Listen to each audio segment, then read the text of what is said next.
विशाल eagle शेर और विशाल सांप। सौतेली शेरनी माँ, अनंत शेर का बच्चा। जंगल का राजा मुफासा पत्नी की मौत के बाद अपने बेटे सिम्बा की देखभाल के लिए रोमा नाम की शेरनी से दूसरी शादी कर लेता है। रोमा बड़ी ही दुष्ट और लालची शेरनी थी। उसका एक बेटा था रुद्र। रोमा नहीं चाहती थी कि सिम्बा जंगल का राजा बने।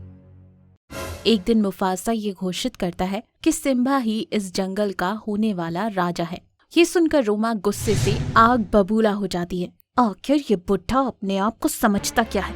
तुम्हें छोड़कर उस सिम्बा को कैसे जंगल का राजा बना सकता है? माँ, अगर वो सिम्बा जंगल का राजा बन गया तो मैं इस जंगल को तबाह और बर्बाद कर दूंगा। कि दूसरी ओर जंगल में शोर मच जाता है। सारे जानवर इधर उधर भाग रहे थे। अरे अरे लोमड़ी, क्या हुआ? भागो भागो, जंगल में एक विशाल सांप आया है, सब अपनी जान बचाकर भागो। जंगल में एक विशाल और भयानक सांप आया था जो जानवरों को डसते हुए आगे बढ़ रहा था। इतने सारे जानवर इस जंगल में तो मजा ही आ जाएगा। जब ये बात मुफासा को पता चली तो वो गुस्से में आग बबूला हो गया। वो सांप को मारने के लिए उसके सामने पहुंचा। कौन हो तुम और तुम्हारी हिम्मत कैसे हुई मेरे जानवरों को परेशान करने की? अरे ओ बुड्ढे, मुझे सवाल करने वाले बिल्कुल पसंद नहीं। और ये कहकर सांप अपनी पूंछ से मुफासा को जोर से मारता है। मुफासा दूर जा गिरता है। झाड़ी में छुपा रुद्र और रोमा ये सब देख रहे थे। दोनों चुपके से मुफासा के पास जाते हैं। मुफासा दर्द के मारे तड़प रहा था।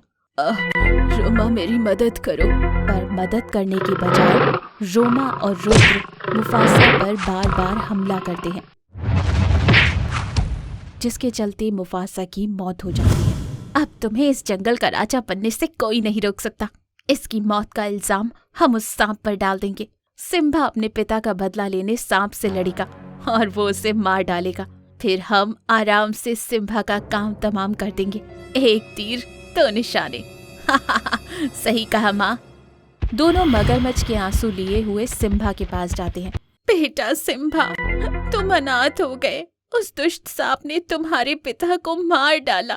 हमने बहुत कोशिश की तुम्हारे पिताजी को बचाने की, पर ये कहकर रोमा मगरमच्छ के आंसू बहाने लगती है। अपने पिता की मौत की खबर सुनकर सिम्बा गुस्से में और दुख में आग बबूला हो जाता है। माँ, संभालो अपने आप को।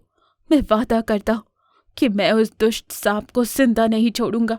हाँ सिम्बा, जाओ जाकर उस सांप को मार डालो। हमसे उसने हमारे पिता को छीन लिया है।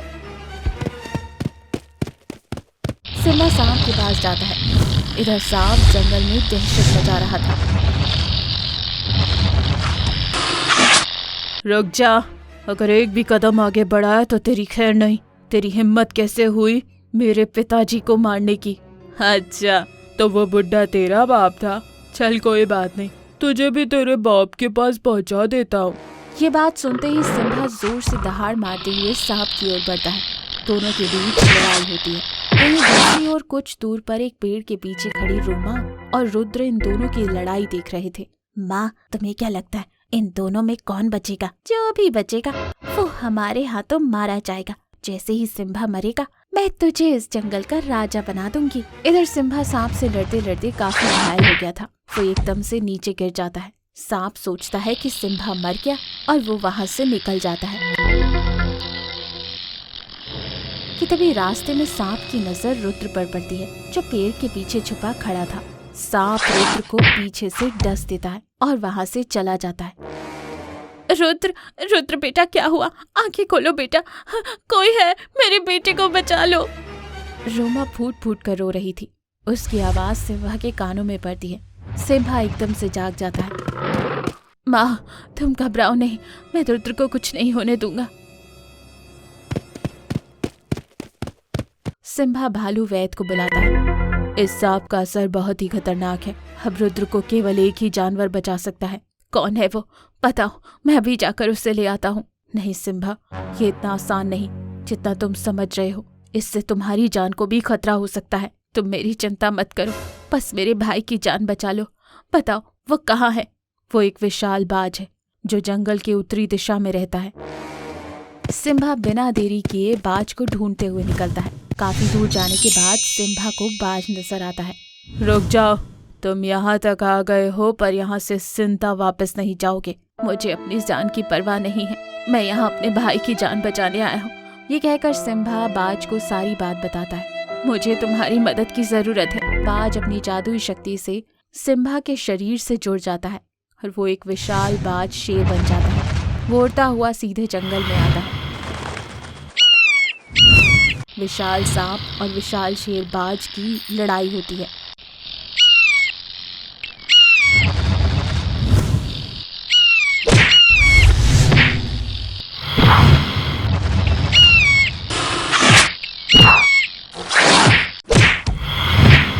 सांप बाज की शक्तियों के सामने टिक नहीं पाता और मर जाता है। जैसे ही सांप मर जाता है, विशाल बाज शेर से अलग हो जाता है। बाज रुद्र को अपनी शक्तियों से ठीक कर देता है। ये देख रोमा और रुद्र को अपनी गलती का एहसास होता है और वो सिम्बा से माफी मांगते हैं और जंगल में दोबारा खुशियां छा जाती हैं। इस कहानी से हमें ये सीख मिलती है कि जो दूसरों को धोखा देना चाहता है वो खुद एक ना एक दिन धोखा जरूर खाता है। शेर के बच्चे की चोरी। जंगल का राजा शेर खान अपने परिवार के साथ जंगल में रहता था। उसका एक बेटा था जिसका नाम मुफासा था। मुफासा बचपन से ही शरारती था। वो छोटे छोटे जानवरों को हमेशा परेशान किया करता था।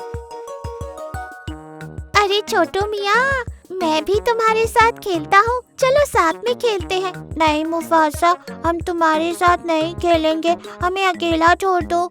ऐसे कैसे अकेला छोड़ दूँ तुम्हें, मेरे साथ ही खेलना पड़ेगा, मैं राजा का बेटा हूँ। दूर बैठा भेड़िया ये सब देख रहा था। उसको मुफासा पर बहुत गुस्सा आता है। उससे बदला लेने की सोचता है। जिस दिन मेरे चंगुल में फंसोगे तब तुम बाप बेटे को नानी याद दिला दूंगा। मुफासा को चुराने का इससे अच्छा मौका दोबारा नहीं मिलेगा। मौका पाते ही भेड़िया मुफासा को चुराकर भाग जाता है। कुछ देर बाद मुफासा के नजर न आने पर शेरनी परेशान हो जाती है। महाराज, हमारा बेटा नजर नहीं आ रहा, पता कीजिए वो कहाँ चला गया। क्या बकवास कर रही हो शेरनी, अभी तो तुम्हारे साथ ही था, अचानक कहाँ गायब हो गया। पता नहीं महाराज, मेरा बेटा कहाँ चला गया, आप उसे ढूंढिए ना।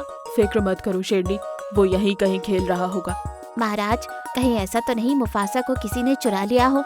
ये सुनकर शेर खान को बहुत गुस्सा आता है। ऐसा कैसे हो सकता है, मेरा बेटा मेरे ही राज्य में कैसे गायब हो गया। सुनो सारे जानवरों, अगर मुझे आज सूरज ढलने तक मेरे बेटे का पता नहीं चला तो मैं तुम सबको मार डालूंगा। और वो सब मिलकर मुफासा को ढूंढने लगते हैं। मुफासा का कुछ पता नहीं चलता। शेर खान और शेरनी भी मिलकर मुफासा को ढूंढ रहे थे पर कहीं कुछ नहीं मिला। फिर थक हार कर शेर खान और शेरनी गुफा के पास बैठ जाते हैं। तब अचानक एक पत्थर में लिपटा हुआ पत्ता उनके पास आकर गिरता है। शेर खान उसे देखता है और उसमें एक लेटर था। लगता है किसी ने मुझे संदेश भेजा। फिर शेर खान पत्ते को पढ़ता है। शेर खान, तुम्हारा बेटा हमारे पास है। अगर तुम अपने बेटे को जिंदा देखना चाहते हो तो तुम इस जंगल का राजा मुझे बना दो, वरना मैं तुम्हारे बेटे को मार डालूंगा। पत्र के नीचे बाघ के पंजों के निशान है। इसका मतलब ये है कि बाघ ने ही हमारा बच्चा चुराया है। मैं उसे जिंदा नहीं छोड़ूंगा। शेर खान तुरंत बाघ के पास जाता है। वो देखता है कि बाघ मजे से एक पत्थर के ऊपर लेटा हुआ है। बाघ, तूने ये अच्छा नहीं किया, आज मैं तुझे जिंदा नहीं छोड़ूंगा। ये बोलकर शेर खान बाघ के ऊपर हमला कर देता है। महाराज, आपको क्या हो गया? आपने मेरे ऊपर ऐसे अचानक हमला क्यों कर दिया? मैंने ऐसा भी क्या किया है?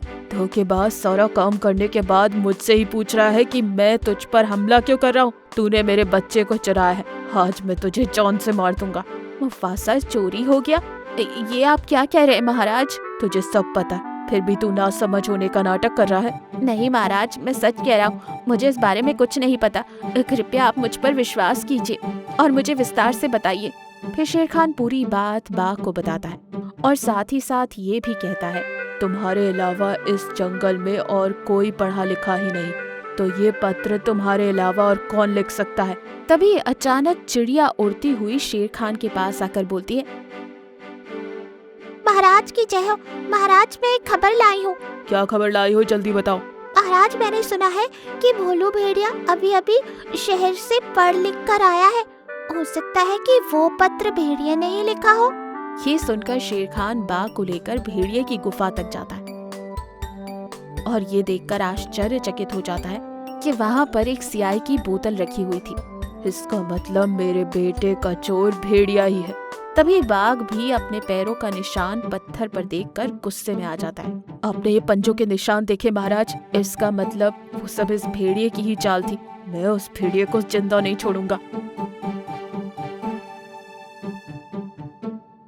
जैसे ही भेड़िया मुफासा को मारने जाता है, वहाँ पर शेर खान और बाघ आ जाते और जोर से दहाड़ते।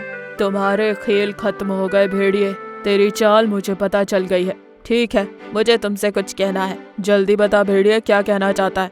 मैंने सोचा था कि तुम दोनों की लड़ाई करवा दूंगा तो तुम दोनों में से कोई एक तो मर ही जाएगा और दूसरे को हम सारे भेड़िए मिलकर मार देंगे और जंगल पर हमारा राज होगा। लेकिन अब मुझे लगता है कि तुम दोनों को एक साथ मारना पड़ेगा। हा हा हा हा। अबे जलेली आग के बुझेले कोयले, क्या तू हमें मारेगा? ये सुनकर शेर खान और बाघ को बहुत गुस्सा आता है और वो उस भेड़िए पर हमला कर देते। कुछ बचे हुए भेड़िए घायल होकर वहाँ से भाग जाते। अब जंगल में चारों तरफ खुशहाली थी। मूर्ख गधा शेर और चालाक सियार। जंगल का राजा मुफासा नाम का शेर था जो बड़ा ही दयालु और शांत स्वभाव का था। उसी जंगल में भोला नाम का एक गधा रहता था जो बड़ा ही मूर्ख था। भोला की मूर्खता से सारे जानवर काफी परेशान थे। एक दिन भोला जंगल में घूम रहा था और अपने आप से बातें कर रहा था। मैं कितना होशियार और समझदार हूँ। मुझ जैसे गधे का मिलना इस जंगल की खुशकिस्मती है। वो अपने ही धुन में चल रहा था कि रास्ते में हाथी नजर आता है जो काफी परेशान लग रहा था। अरे हाथी, क्या बात है? काफी परेशान लग रहे हो। सब ठीक तो है? अरे क्या बताऊं भोला, मुझे कुछ जरूरी काम से पास के जंगल जाना है और यहाँ मेरे खेत की रखवाली करने वाला कोई नहीं है। अरे बस इतनी सी बात, तुम चिंता ना करो, मैं तुम्हारे खेत की रखवाली करूँगा। तुम आराम से जाओ। क्या सच में भोला? हाँ, सच में। तुम जाओ, बिल्कुल भी चिंता मत करो। हाथी खुश हो जाता है और पास के जंगल की ओर निकल जाता है। इधर भोला खेत की रखवाली कर रहा था कि तभी गन्नों को देखकर उसके मुंह में पानी आता है और वो सोचता है, अरे कितने सारे मीठे मीठे गन्ने हैं। अगर मैं थोड़े बहुत गन्ने खा भी लूं तो हाथी को थोड़े ही पता चलेगा। यूँ सोचकर भोला गन्ने खाने लगता है। ये गन्ने तो बहुत ही मीठे हैं। अगर ये गन्ने इतने मीठे हैं तो आगे वाले तो कितने मीठे होंगे। मैं एक काम करता हूँ, सारे गन्ने थोड़े थोड़े चक्कर देख लेता हूँ। ये सोचकर भोला गन्ने का पूरा खेत बर्बाद कर देता है।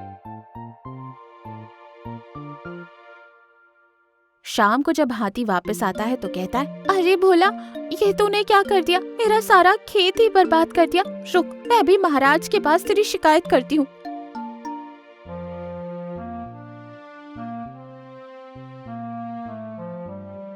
हाथी मुफासा को भोला की शिकायत करती है। भोला, तुमने बहुत बड़ी गलती की है, इसीलिए मैं तुम्हें एक हफ्ते के लिए जंगल से निकाल रहा हूँ। और हाँ, तुम्हें हाथी से माफी भी मांगनी होगी। भोला को मुफासा का फैसला बहुत बुरा लगता है और उसे ना चाहते हुए भी जाना पड़ता है। जी महाराज, जैसा आप कहें। हाथी बहन, मुझे माफ कर दो। ये कहकर भोला वहाँ से निकल जाता है। अरे गलती से मैंने गन्ने का थोड़ा नहीं पूरा खेत बर्बाद कर दिया तो क्या बात हो गई? इतनी बड़ी सजा देने की क्या जरूरत थी? ये मुफासा अपने आप को समझता क्या है? काश मैं इससे भी बड़ा खूंखार जानवर होता तो इसे ही मारकर खा जाता और खुद जंगल का राजा बन जाता। यूँ सोचते हुए वो आगे बढ़ रहा था कि तभी उसके सामने एक चालाक मोंटी नाम का सियार आता है। अरे भोला, धन्य भाग मेरे कि तुमसे मुलाकात हो पाई। कब से तुमसे मिलना चाहता था। क्या तुम मुझसे मिलना चाहते हो? क्या तुम मुझे जानते हो? तुम्हें कौन नहीं जानता? तुम तो बड़े ही होशियार और समझदार गधे हो। तुम जैसा गधा तो आसपास के जंगलों में भी नहीं। अपनी तारीफ सुनकर भोला खुशी से फूला नहीं समा रहा था। वैसे तुम यहाँ क्या कर रहे हो? भोला मोंटी को सारी बात बताता है। अरे वो मुफासा तो एक नंबर का बेवकूफ है।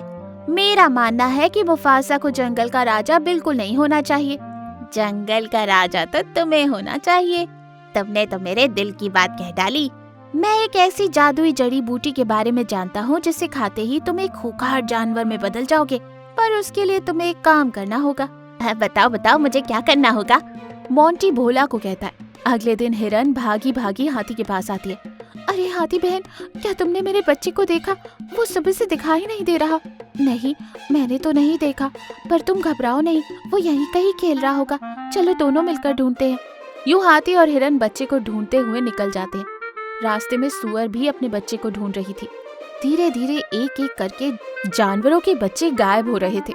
ये देख सब परेशान हो जाते और मुफासा के पास जाते हैं। महाराज, एक एक करके हम सभी के बच्चे गायब हो रहे हैं, हमारी मदद करो। हाँ महाराज, पता नहीं कैसे होंगे हमारे बच्चे, किस हाल में होंगे, सोच सोच कर दिल बैठा जा रहा है। तुम लोग चिंता मत करो, मैं जल्द से जल्द इस गुत्थी को सुलझा लूंगा, बस तुम सब निश्चिंत रहो। अगले दिन खरगोश का बच्चा पेड़ के नीचे बेखबर सा सो रहा था। उसके आसपास उसके माँ बाप भी नहीं थे कि तभी वहाँ भोला दबे पाँव आता है। अरे यही है आखिरी बच्चा, इसे भी मोंटी के हवाले करता हूँ और फिर मोंटी वो अनोखी जड़ी बूटी मुझे दे देगा, जिसे खाते ही मैं जंगल का सबसे खूंखार जानवर बन जाऊंगा। ये कहकर उसने उस खरगोश के बच्चे को अपने मुंह में पकड़ लिया और वहाँ से भागने ही वाला था कि मुफासा दहाड़ मारते हुए वहाँ पहुँचा।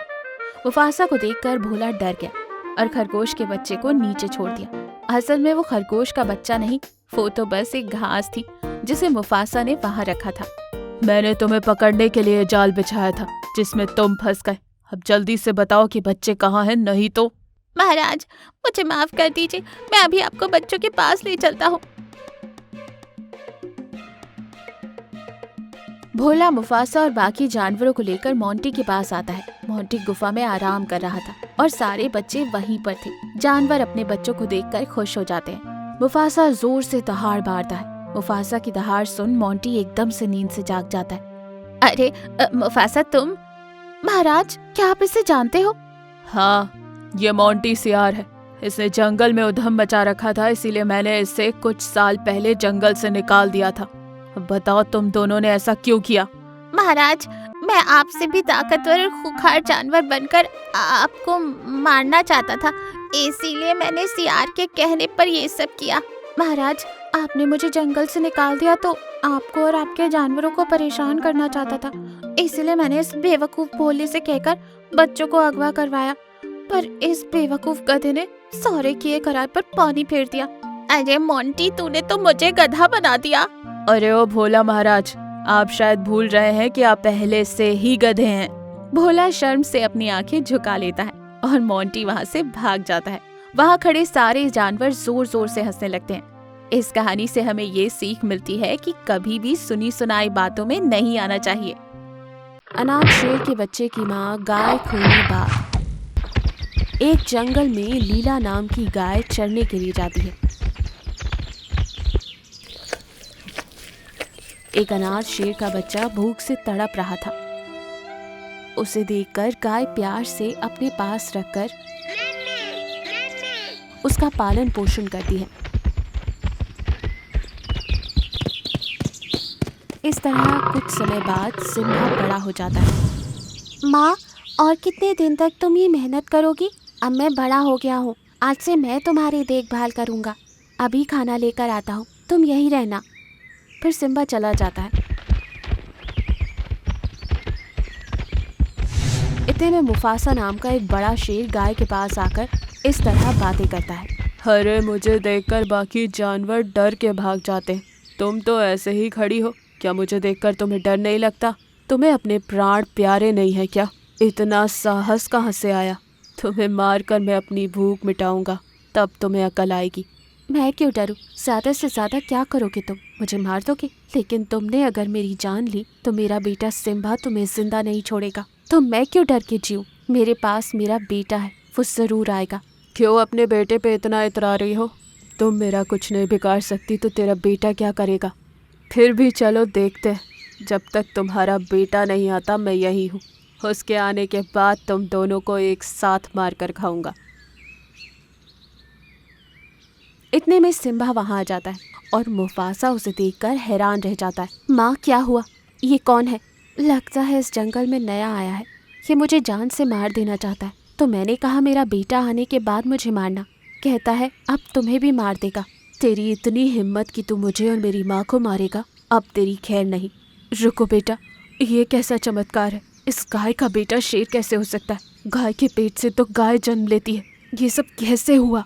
सही कहा, गाय के पेट से तो गाय जन्म लेगी। फिर मैं कौन हूँ? बताओ माँ। बताती हूँ। तुम बहुत छोटे थे और एक जगह पड़े भूख से तुम आखिरी सांसें गिन रहे थे। तब मैंने तुम्हें बचाया और तब से तुम्हें पालकर बड़ा किया। तुम मेरे साथी हो। मैं तुम्हारे माँ बाप को नहीं जानती और मुझे ये भी नहीं पता कि तुम वहाँ अकेले क्यों पड़े थे। इसका कारण मैं बताता हूँ। सिम्बा मेरा बेटा है। मुझे धोखे से बहती हुई नदी में उस अधीरा नाम के बाघ ने धक्का दिया था, इसलिए मैं इतने सालों तक अपने बेटे से दूर रहा। मैं बहती नदी में बहता हुआ बहुत दूर चला गया था।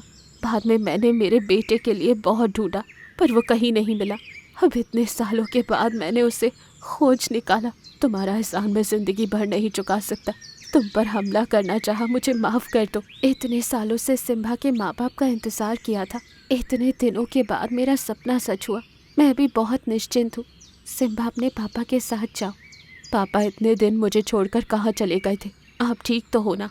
इस तरह बाप बेटे एक दूसरे के करीब आ जाते हैं। कुछ समय बाद एक बाघ की दहाड़ सुनाई देती है। मुफासा कहता है, ये आवाज़ तो अधीरा की है। उसी के कारण हम दोनों बिछड़ गए। वो इस जंगल का महाराज बनना चाहता था, तभी मुझे नदी में धक्का दे दिया। मैं उस बड़े पत्थर के पीछे छुप जाता हूँ, फिर देखते हैं कि वो तुम दोनों से क्या कहता है।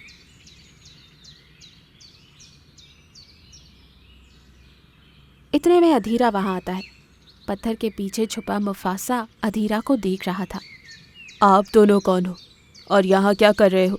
मैं इस गाय को मार कर खा जाऊँगा और शेर के पिल्ले तुम भी बच नहीं सकते।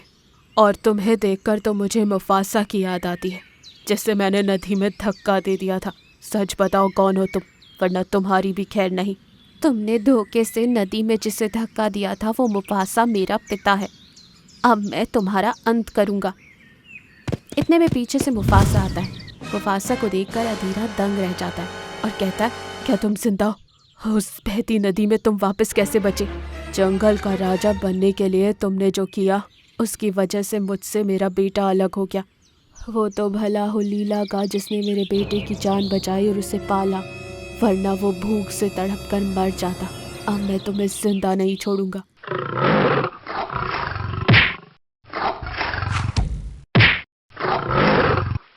फिर मुफासा और सिम्बा मिलकर अधीरा को मार डालते हैं।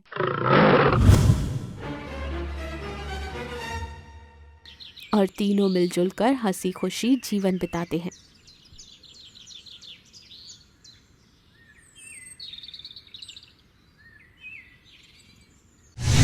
शेर की जान बचाने वाली बकरी। जंगल में एक खूंखार शेर था और वो बड़ा ही निर्दयी था।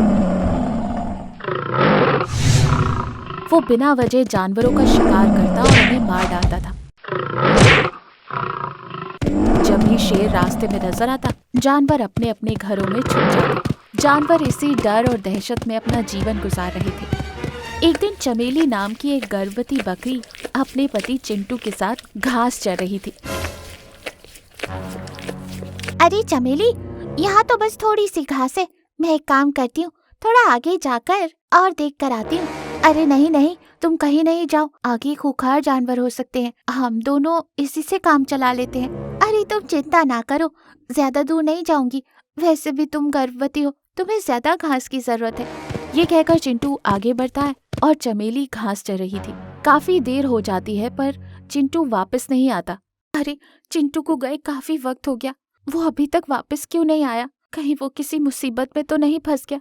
मुझे आगे जाकर देखना होगा। चमेली आगे बढ़ती है और जैसे ही वो थोड़ा आगे जाती है, वो देखती है कि शेर चिंटू पर हमला कर रहा था। ये देख चमेली के पैरों तले जमीन खिसक जाती है और वो चाह कर भी कुछ नहीं कर पाती। शेर चिंटू को मार डालता है। दूर खड़ी चमेली ये देख देख कर फूट फूट कर रोती है। चमेली बहुत डर जाती है। ना तो वो किसी से मिलती और ना किसी से बात करती थी। दिन यूं ही बीत रहे थे। एक दिन जंगल में कुछ शिकारी आ जाते हैं। जानवर अपनी अपनी जान बचाकर भाग रहे थे। भागो भागो, जंगल में शिकारी आए हैं, सब अपनी अपनी जान बचाकर भागो। थोड़ी देर में ही अफरा तफरी मच जाती है और शिकारी जंगल से चले जाते हैं। जंगल में शांति का वातावरण था। चमेली पानी पीने तालाब के पास जाती है। उसे कुछ जानवर पड़े नजर आते हैं। वो उनके करीब जाती है तो देखती है कि शेर घायल पड़ा दर्द से करहा रहा था, पर कोई उसकी मदद के लिए आगे नहीं आ रहा था। सब खड़े बस तमाशा देख रहे थे। तुम सब खड़े खड़े मेरा मुंह क्या देख रहे हो? मेरी मदद करो, कृपया करके कोई तो मेरी मदद करो। तुम जैसे निर्दय के साथ ऐसा ही होना चाहिए। आप भुगतो अपने गुनाहों की सजा। वैसे तुमने सोच भी कैसे लिया कि हम में से कोई तुम्हारी मदद करेगा? हाँ, सही कहा। इस जैसे दुष्ट को तो इससे भी कड़ी सजा मिलनी चाहिए। शेर शिकारियों के हमले में काफी घायल हो गया था। चमेली शेर की बेबसी को देखकर आगे आती है और कहती है, अरे साथियों, ये तुम लोग क्या कह रहे? भले ये जालिम है और निर्दयी है, पर हमें इसे मुसीबत में नहीं छोड़ना चाहिए। हमारे जंगल का राजा है ये, हमें इसकी मदद करनी चाहिए। क्यों तुम भूल गई? इसने तुम्हारे पति को मार डाला। तुम कैसे इसकी मदद कर सकती हो? हाँ, मैं जानती हूँ कि इसने मेरे पति को मार डाला, पर अब ये मजबूर और लाचार है। हमें इसकी मदद करनी चाहिए। वैसे भी हर बार दुश्मन को मारना जरूरी नहीं होता। अब ये मुसीबत में है और लाचार है, इसकी मदद करना हमारा फर्ज है। ये सब वही घायल पड़ा शेर सुन रहा था। उसे अपनी गलती का एहसास होता है और वो मन ही मन सोचता है, मैंने इस चमेली के साथ इतना बुरा किया, इसके पति को मार डाला, फिर भी ये बिना किसी स्वार्थ के मेरी मदद कर रही है। चमेली जड़ी बूटी लाकर शेर के जख्मों पर लगाती है। मैंने आपके जख्मों पर जड़ी बूटी लगा दी है। अब बस कुछ ही दिनों में आपके सारे जख्म ठीक हो जाएंगे। ये कहकर चमेली वहां से चली जाती है। दिन बीत गए, शेर के जख्म भी ठीक हो गए। शेर जानवरों के साथ अच्छे से बर्ताव करने लगा। जानवर भी शेर में आए बदलाव से काफी खुश थे। एक दिन चमेली पेड़ के नीचे आराम कर रही थी कि तभी वहां से गुजर रहे एक बाघ ने चमेली को देख लिया। अरे वाह, बकरी, वो भी आराम कर रही है। मुझे इसका शिकार करने में ज्यादा मेहनत नहीं करनी पड़ेगी। ये सोचकर बाघ दबे पांव चमेली की ओर बढ़ रहा था। वो चमेली पर हमला करने ही वाला था कि चमेली के पेट में जोर की हलचल होती है। वो एकदम से नींद से जाग जाती है और बाघ को अपने सामने देखकर घबरा जाती है। बाघ, मुझे छोड़ दो, मैं गर्भवती हूँ, मुझ पर रहम करो। चमेली बाघ के सामने गिड़गिड़ाती है और बाघ चमेली की एक नहीं सुनता। वो उस पर हमला करने ही वाला था कि शेर दहाड़ मारते हुए वहां आ जाता है। शेर की दहाड़ सुन बाघ घबरा जाता है। अरे ओ बाघ, छोड़ दे चमेली को, वरना तेरी खैर नहीं। इसने बिना किसी स्वार्थ के मेरी जान बचाई थी। उसका शिकार करने से पहले तुझे मुझसे लड़ना होगा। बाघ शेर के गुस्से को देखकर डर जाता है और वहां से भाग जाता है। महाराज, आपका बहुत बहुत शुक्रिया। नहीं चमेली, तुम्हें शुक्रिया कहने की जरूरत नहीं। उस दिन अगर तुम मेरी मदद नहीं करती तो शायद आज मैं जिंदा नहीं रहता। तुमने बिना किसी स्वार्थ के मेरी मदद की। तुमने ये साबित कर दिया कि प्यार और मोहब्बत से दुश्मन को भी दोस्त बनाया जा सकता है।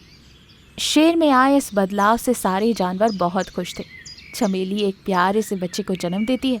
शेर और चमेली अब अच्छे दोस्त बन चुके थे। इस कहानी से हमें ये सीख मिलती है कि दुश्मन को प्यार से भी जीता जा सकता है।